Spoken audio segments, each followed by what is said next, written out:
시청자 여러분 안녕하세요. CNB 대전 세종 충남 시민기자단 뉴스입니다.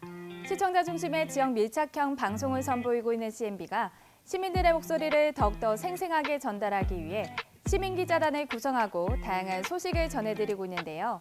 이번 시간에도 우리 지역의 즐겁고 재밌는 이웃들의 소식 준비했습니다.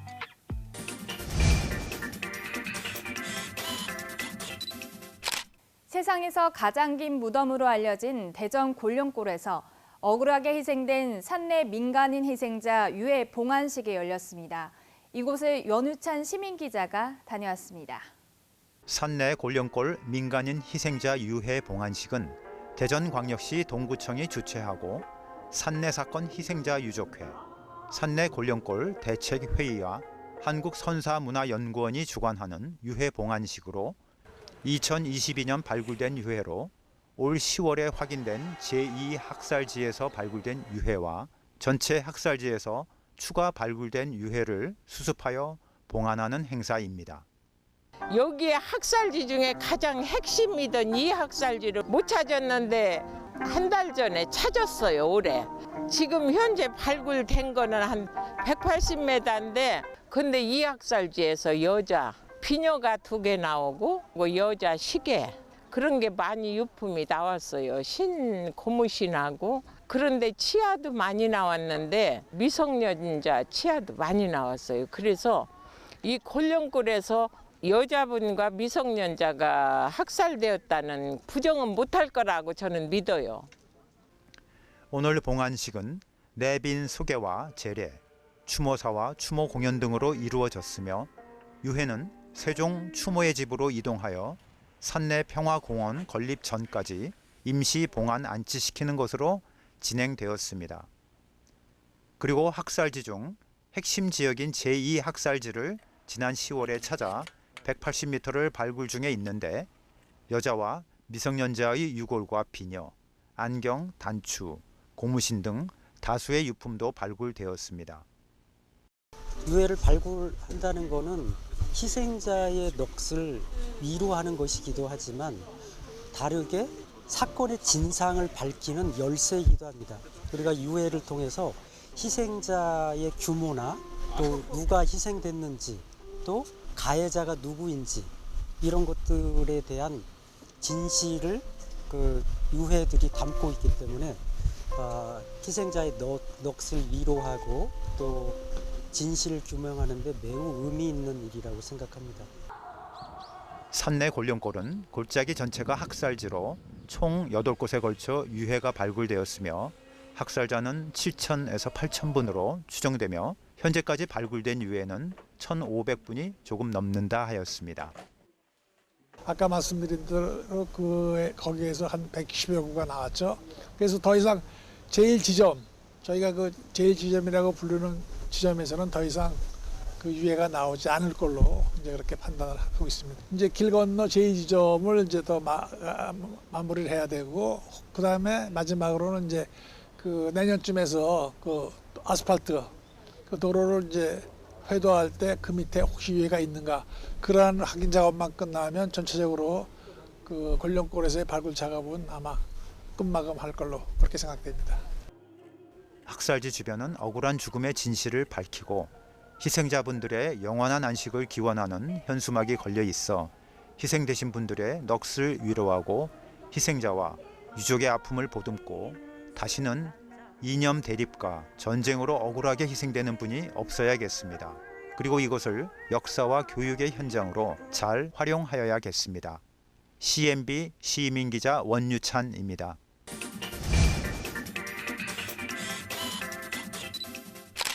대전시 5개구 새마을 지도자 대회가 열렸습니다. 한 해 동안 다양한 일을 한 회원들을 격려하고 새마을의 정신을 되새기는 자리였는데요. 박오덕 시민기자입니다. 대전시 시청 강당에는 내빈과 새마을 지도자와 회원들이 참석하여 1년 동안 활동했던 것들을 알리고 대전 시민들과 함께 수고한 분들에 대한 축하와 노고에 감사하는 자리가 되었습니다.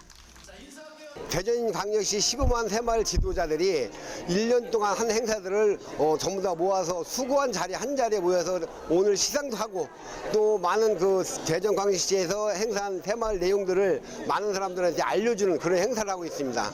내년도에도 올해보다 좀 더 나은 새마을 단체를 위해서 특히 그 지구촌 환경을 위해서 또 탄소 중립을 지키기 위해서 새마을에서는 정신적 그리고 잘살기 운동 그리고 탄소 중립을 지키는 그런 운동을 지속적으로 해나갈 계획입니다. 대전광역시 5개국 새마을 지도자 대표들이 새마을 기와 함께 참석한 많은 분들의 박수를 받으며 입장하였습니다. 이날 행사에는 내빈들 소개와 노고에 감사하는 격려사가 있었는데 새마을 지도자와 회원들이 더 힘을 얻을 수 있는 자리도 되었습니다. 새마을 지도자 여러분께서는 지역 발전을 위해 헌신하시고 어렵고 힘든 분들을 위한 돌봄과 나눔에도 솔선수범하시는 한편 사회적 갈등 해소와 공동체 정신 회복을 위해 나보다 우리를 먼저 생각하며 이웃에 선한 영향을 끼치고 있습니다. 대전광역시 새마을 지도자 대회가 여러분들이 실천 의지를 굳게 다지는 좋은 기회가 되기를 기대합니다. 새마을 지도자들이 그동안 다양한 활동을 했던 성과 내용을 영상을 통해서 함께 볼 수 있었습니다. 특히 5개국 새마을 지도자와 회원들이 열심히 활동한 성과에 상으로 전국 포상 8명, 행정안전부 표창 11명, 대전광역시장 표창 12명, 새마을운동 중앙회장 표창 14명, 대전광역시 새마을회장 표창 18명이 수여되었습니다. 대전광역시 새마을회장 표창을 받은 새마을회원은 앞으로 지역의 어려운 곳을 찾아 봉사활동을 계속 이어가겠다는 각오도 있었습니다. 새마을이라고 하는 거는 우리 봉사단체이기 때문에 앞으로 이제 지역에 뭐 어렵고 힘든 분이 있으면은 우리가 새마을 회원들이 단체로 가갖고 좀 도와드리고 뭐 청소라든지 방역이라든지 그런 부분을 할 계획입니다. 새마을 활동을 마을에서 하고 있는 한 주민은 문고에서 책을 대여해주는 활동을 하였고 마을 청소도 같이 하면서 보람을 가졌습니다. 저희 마을 행사할 때 우리 문고 팀들하고 같이 활동하기도 하고요. 또 매주 한 번씩 문고 책 대여해 주는 거 활동을 하고 있습니다.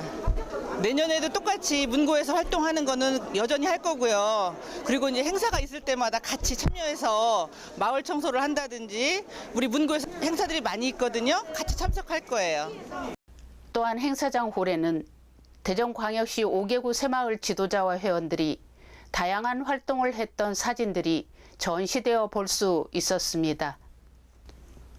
새마을 활동이 지역사회에 앞으로도 마을의 어려운 곳을 찾아 더 많은 활동이 있기를 기대해 봅니다. CNB 시민기자 박오덕입니다.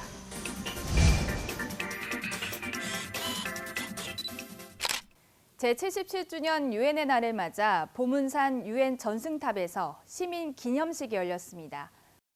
제77주년 유엔의 날을 맞아 사단법인 국제무예올림피아드가 주최하고 시민인권연맹, 국조단군 선양회 등 각급 시민단체가 참여한 시민기념식이 대전 보문산에 위치한 유엔 정승탑에서 개최되었습니다. 길공섭 전 대전 동구문화원장의 개회 선언으로 시작된 기념식은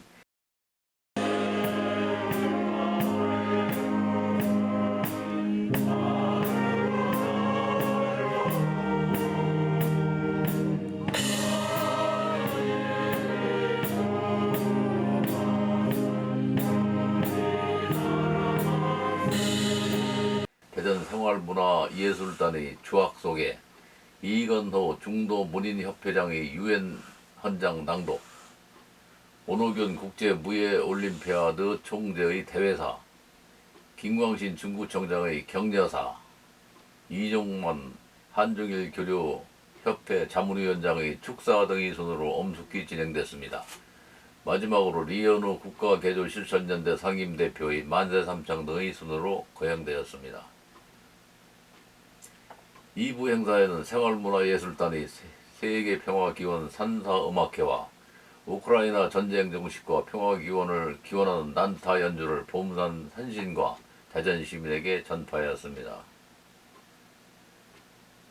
사단법인 국제무예올림피아드와 시민인권연맹은 매년 대전 보문산 시립공원에 위치한 UN 전승탑 앞에서 시민기념식을 개최하고 있습니다. 이 UN 전승탑은 6.25 당시 미-24 보병사단이 대전에서 결사적인 방어작전을 감행하는 등 유엔군으로 참전한 미군의 희생과 공적을 기리는 의미로 세워졌습니다. 김광신 중구청장은 우리 대전의 중구 중심의 보문산에 위치한 UN 전승탑은 이 시대의 사람들에게 큰 자부심과 평화의 상징이라며 앞으로 국민의 평안과 안정을 위해 유엔의 고마움을 결코 잊지 않겠다라고 말했습니다. 한일신선교협회 이종만 자문위원장은 부산과 대전에 유일하게 유엔 전승탑이 있는데 지금까지는 시민사회에서 기념식을 했지만 앞으로는 대전 시민과 중국민이 함께 유엔이 감사한 행사를 함께 하자고 제안했습니다. 문호균 국제무예올림피아드 총재는 그동안 우리나라는 원조를 받던 나라에서 원조를 주는 나라가 됐다며 우린 6.25 전쟁에 참전 헌신하신 유엔 참전 용사들이 숭고한 희생을 잊어서는 안 된다고 말했습니다. 10월 24일 국제연합 창립 유엔데이를 법정 공휴일로 지정하기 위해 국민청원서를 대한민국 국회에 제출하고 12월 10일에 제복 입은 영웅이 존경받는 나라를 만들 시민운동본부 발대식을 개최하였다고 주창하였습니다. 오늘 77년 유엔데이를 맞이해서 그동안 사장된 유엔데이 복원사업을 추진하고 있는 공동위원장으로 계신 원호균님과 이현우님의 깊은 감사를 드립니다. 오늘 그렇게는 많지는 않지만 오늘 애국 시민들이 모여가지고 이 복원 사업에 참여하신 애국 시민들에게 깊은 감사 말씀을 드립니다. 우리 국군도 싸웠고 미군도 싸웠지만은 16개국 국가에서 또 많은 나라가 원조를 해줘서 이겼는데 우리 국민이 이걸 잊으면 안 됩니다. 이현우 국가개조실천연대 상임대표의 만세 삼창과 함께 유엔의 감사함과 숭고함을 기리며 대한민국 국민은 고마움을 잊지 말고 후손에게 본행사를 전달 영원히 유지해야겠습니다. 시민기자 이현우.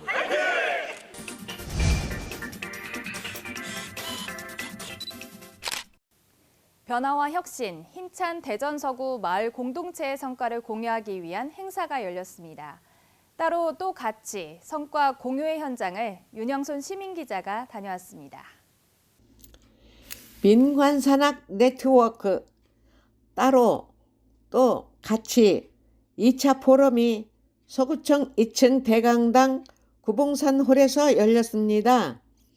민관산악 각 기관의 입장에서 공동체 활동 협력 가능성 및 방향 제안으로 열린 변화의 혁신, 힘찬 서구 마을 공동체 토론회가 1차는 서구청 2층 대강당 구봉산홀에서 2차는 서구청 정문 앞 보람의 공원에서 열렸습니다. 안녕하세요. 서구의장 전명자입니다. 오늘 따로 또 같이 성과 공유회가 열리게 됐어요. 오늘 토론회 성과 공유회가 2022년 활발했던 공동체 활동을 우리 서로 공유하고 소통하고 협업하면서 뜻있는 창구가 되어 우리 서구의 미래, 마을 생태계가 잘 숨쉴 수 있는 그런 환경이 조성되는 계기가 될 수 있길 바랍니다. 감사합니다.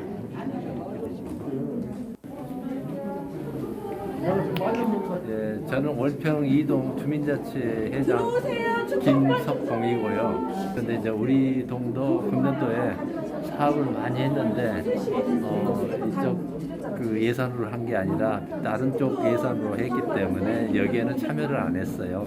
그래도 여기서 보고 배울 게 많을 것 같아서 와서 많이 보고 좋은 걸 우리 동을 위해서 적용을 하려고 와봤습니다. 3시부터 시작하는 2부 행사에 도착해보니 미리 와서 준비가 한창이었습니다. 한쪽에서는 어묵을 준비해서 끓이고 옆에서는 호빵을 준비해 사람들이 줄을 서서 순서를 기다리고 있는 모습입니다. 네, 저는 대전광역시 서구 마을공동체지원센터 센터장 이양수입니다. 저희 공동체는요, 이렇게 우선 사람과 사람이 있고, 그리고 또 단체와 단체끼리 네트워크를 통해서 더 유대감을 갖고 더 함께 행복한 마을 만들기를 애쓰고 있는 것 같아요. 그래서 오늘도 그런 자리에 하나이고요. 네, 안녕하세요. 서구마을넷 대표 망언니 임정혜라고 합니다. 많은 분들이 지금 오셔가지고 참여해 주셔서 너무 감사하고요. 우리 공동체들이 마을에 많아야지만 주민자치회나 마을이 살아갈 수 있기 때문에 그 부분에서 공동체들한테 시민 여러분들도 관심 가져주시고 힘을 조금 실어주셨으면 감사하겠습니다. 오늘 1시부터 진행된 서구청 2층 구봉산홀에서 행사를 3시까지 1부 행사를 마치고 2부 행사는 서구청 정문 앞 보라매 공원 아름다운 트리 앞마당에 무료 먹거리와 화분, 카렌다 나눠주기 등 즐거운 행사가 5시쯤 마쳐 돌아가는 시민들의 행복한 모습을 볼 수가 있었습니다. CNB 시민기자 윤영순입니다.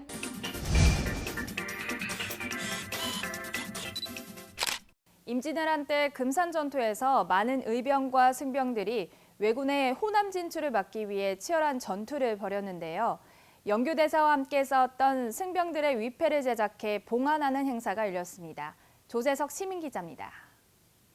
여기는 충남 금산군 남이면 석동리에 위치한 보석사 입구입니다. 보석사 초입에는 임진왜란 때 금산 전투에서 순절한 영규대사의 순절 사적비가 있는데요.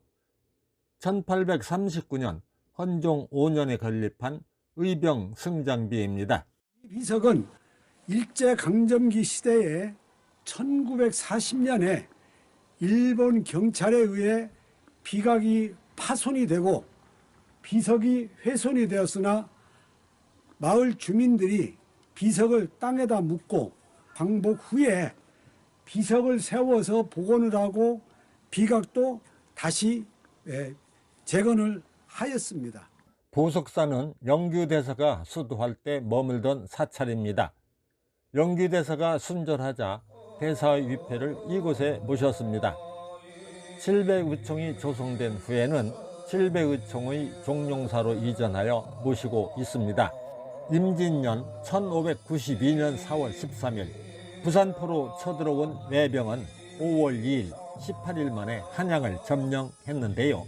왜군은 호남의 관문인 금산으로 진출합니다. 1592년 8월 19일 제2차 금산 전투에서 조원 선생의 700의병과 영규대사의 800승병이 왜군과 치열하게 싸우다 모두 전사합니다. 금산 전투에서 전사한 의병 승장 14분을 찾아내고 위패를 제작하여 봉안하는 추모 행사가 보석사에서 진행되고 있습니다. 장호 금산문화원장은 각종 문헌에서 의병 승장 14분을 찾았다고 합니다. 어느 지역에서는 옛날에 어떤 훌륭한 분이 지역을 지나갔다 해서 그걸 기리는 큰 기념관을 세우고 그걸 기리고 있어요.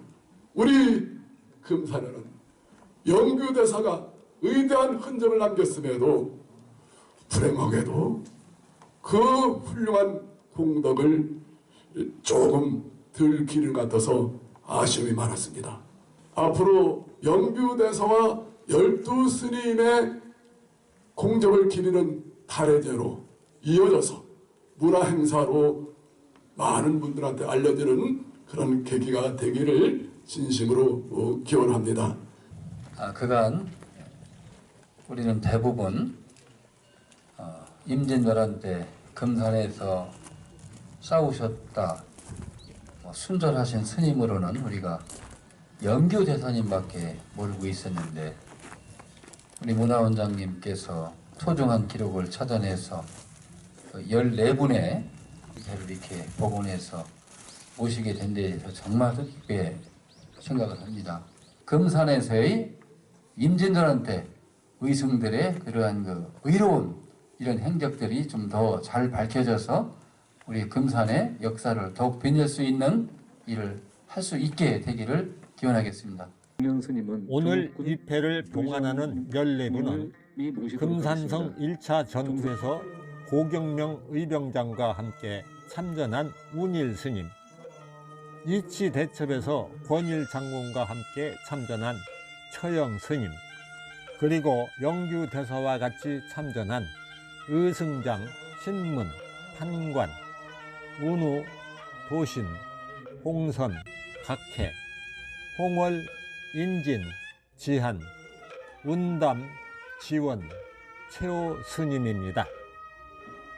임진왜란 후 430년 동안 이채원 원혼들을 찾아 위패에 새기고 부처님 품에 봉안하여 영혼을 안식하게 하는 행사가 엄숙하게 진행되었습니다. 봉안식이 끝난 후 군수와 주지 스님 그리고 문화원장에게 앞으로의 계획을 각각 들어봤습니다. 아직 정리가 안 된 부분이 좀 많이 있는 것 같아요. 앞으로 저희들이 좀 더 노력해서 금산 전투에 참여하셨던 더 많은 스님들의 기록을 찾아내서 그분들의 정신을 좀 기리고 잘 추모할 수 있는 이런 일들을 또 확대해 나가는 것이 우리의 과제가 아닌가 이렇게 생각을 하고 군정의 책임자로서 이런 일을 하는데 최선을 다하도록 하겠습니다. 영규대 회화에서 주의했던 12분의 의승장들을 발굴해서 모시는 행사를 해서 그 뜻이 깊고 매년 영규대사와 800의승 그리고 12분의 좌장들을 모시는 달해제를 한번 시행해 볼까 합니다. 영교대사 기념관을 건립을 하고 의병과 승병들의 그 뜻을 기리는 학술 발표회, 문학제 이런 것들을 다 포함해서 내년부터는 실시하도록 하겠습니다. 임진왜란으로 전국 방방곳곳의 국토와 문화 유적이 온전하게 남아있는 것이 거의 없이 유린당했습니다. 역사를 잊은 민족에게는 미래가 없다고 한 신채호 선생의 말씀을 되새겨봅니다. 우리의 역사를 잊지 않기 위해 순국 선열들의 호국 정신을 받들고 기리며 급변하고 있는 국제 정세에 현명하게 대처해야 하겠습니다. CNB 시민기자 조재석입니다.